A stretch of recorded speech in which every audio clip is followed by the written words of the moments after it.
मॉडर्नायझेशनच्या नावाखाली हल्ली आपण बघितलं की महिलांमध्ये पण व्यसनांचं प्रमाण वाढतंय. तर ह्या व्यसनांमध्ये अल्कोहोल असेल किंवा टोबॅको असेल किंवा वेपिंग असेल, तरुण मुलींमध्ये स्पेशली कॉलेजमध्ये जाणाऱ्या मुलींमध्ये पण हे दिसून येतं. तर त्याचाही इम्पॅक्ट आपल्या स्त्री म्हणजे ओव्हरऑल जे आरोग्य आहे त्याच्यावर होतोय. नक्कीच होतोय.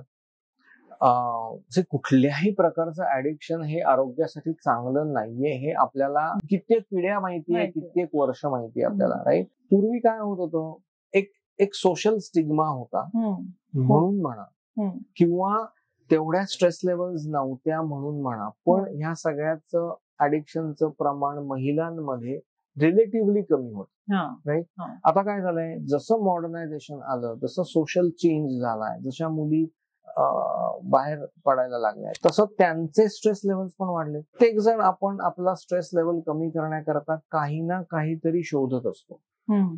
मग इझिली अवेलेबल काय, तर मग ह्या गोष्टी सगळ्या इझिली अवेलेबल आहेत, मग मी त्याचा आधार घेते, मी त्याचा आसरा घेते, so that my stress level go down. पण या सगळ्याचा इफेक्ट किंवा इम्पॅक्ट हा आपल्या हेल्थवरती होणारच आहे.